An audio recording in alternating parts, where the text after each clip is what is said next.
Parte 1. A história de minhas mães. As histórias de minhas mães começaram no dia em que meu pai apareceu. Raquel entrou correndo no acampamento, os joelhos voando, berrando como um bezerro separado da mãe. Antes que alguém pudesse ralhar com ela por estar se portando como um moleque selvagem, a menina desandou a contar de um fôlego só uma história meio incompreensível sobre um desconhecido que encontrara no poço.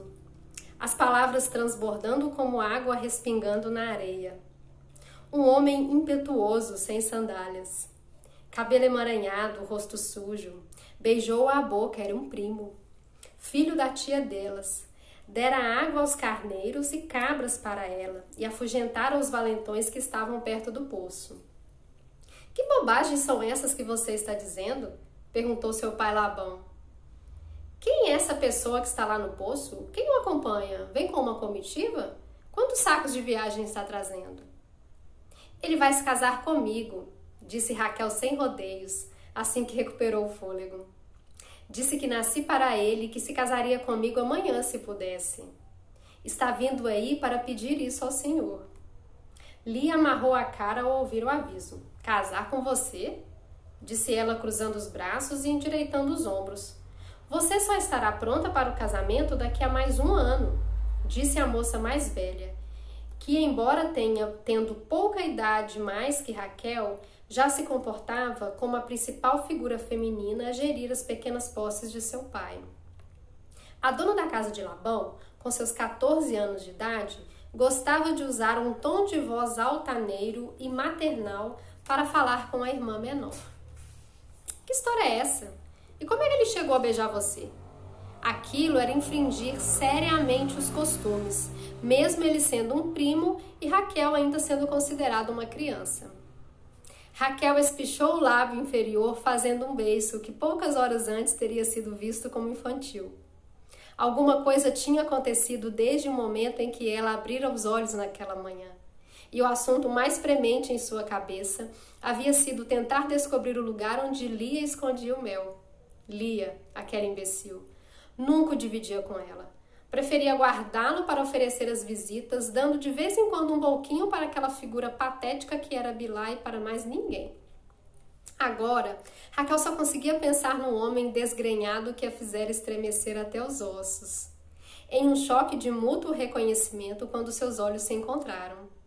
Raquel sabia o que Lia queria dizer, mas o fato de ainda não ter começado a sangrar não significava nada para ela naquele momento. E seu rosto se ruborizou. Ora, veja só, disse Lia de repente achando graça.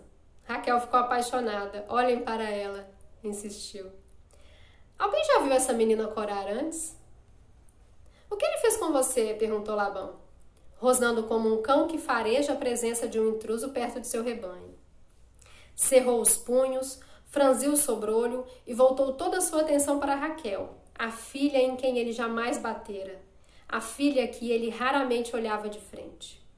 Ela o amedrontara desde o nascimento, uma chegada violenta, dilacerante que matara sua mãe.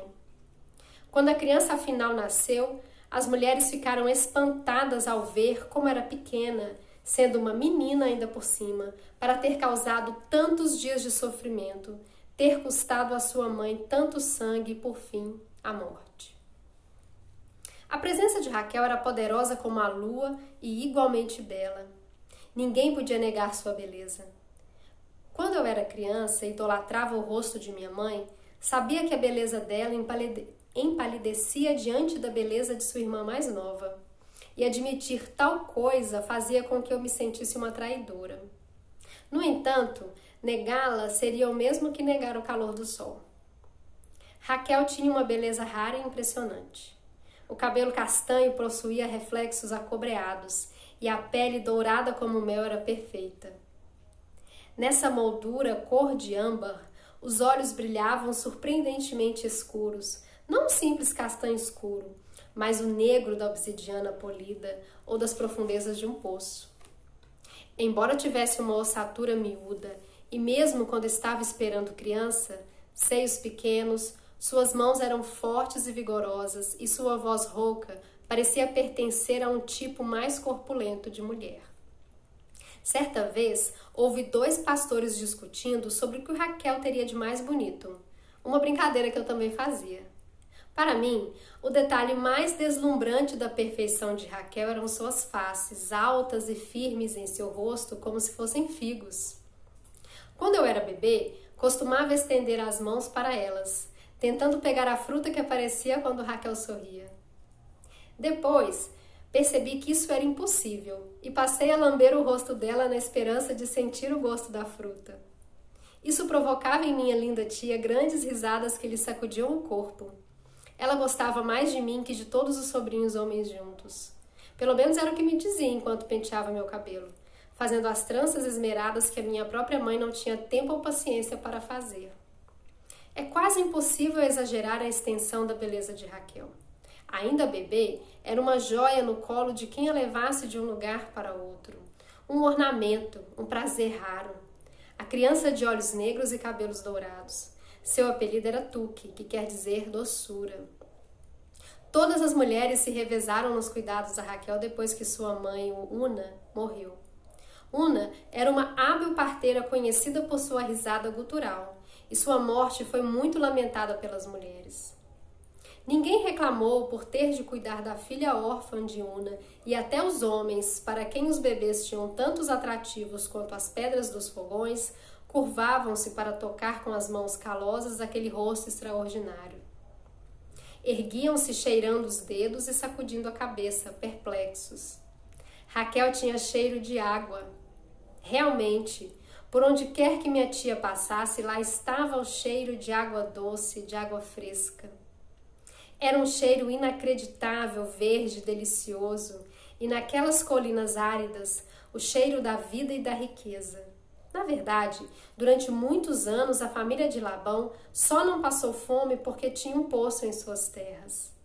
Desde muito cedo havia esperança de que Raquel fosse uma rabdomante, uma espécie de feiticeira que encontra poços ocultos e correntes de águas subterrâneas.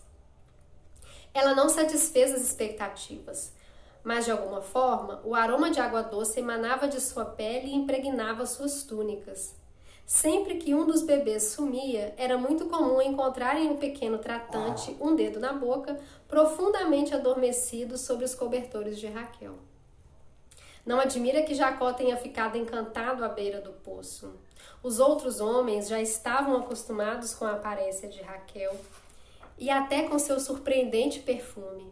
Mas para Jacó, ela deve ter surgido como uma aparição. Ele a olhou nos olhos e foi conquistado. Quando a beijou, deixou escapar a exclamação do homem que se deita com sua mulher. O som fez Raquel despertar da infância. Mal houve tempo para Raquel descrever seu encontro, pois Jacó em pessoa logo apareceu. Andou na direção de Labão e Raquel viu seu pai examiná-lo com o olhar. Labão viu em primeiro lugar que ele vinha de mãos vazias, mas também notou que a túnica e o manto do desconhecido eram de material de boa qualidade. Seu odre era bem feito e o punho de sua faca de osso entalhado e polido. Jacó postou-se diante de Labão e, inclinando a cabeça, apresentou-se. Meu tio, sou filho de Rebeca, sua irmã, filha de Naor e Milcá, de quem também o senhor é filho. Minha mãe me enviou. Meu irmão me perseguiu, meu pai me baniu. Contarei tudo o que ocorreu quando não estiver mais tão sujo nem tão fatigado. Busco a sua hospitalidade, que é famosa na região. Raquel abriu a boca para falar, mas Lia deu um puxão no braço da irmã, lançando-lhe um severo olhar de advertência. Nem mesmo a juventude de Raquel justificaria uma moça falar quando um homem estava dirigindo a palavra a outro. Raquel bateu o pé no chão e pensou coisas venenosas sobre a irmã, aquela cretina mandona, a megera zarolha. As palavras de Jacó sobre a famosa hospitalidade de Labão eram uma mentira cortês, pois Labão não estava de modo algum satisfeito com a presença desse sobrinho. Não havia muita coisa que desse prazer ao velho, e desconhecidos famintos constituíam surpresas indesejáveis. Ainda assim, nada podia fazer. Era obrigado a acatar o pedido de um parente e não havia como negar os laços que os ligavam. Jacó sabia os nomes, e Labão reconhecia o rosto de sua irmã no homem à sua frente. Seja bem-vindo, disse Labão, sem sorrir ou retribuir a saudação do sobrinho. Ao virar-se para ir embora, Labão apontou o polegar para Lia, atribuindo-lhe a responsabilidade de cuidar daquela amolação. Minha mãe assentiu com gesto de cabeça e virou-se para encarar o primeiro homem adulto que não desviou o rosto ao olhar para os olhos dela. Até breve!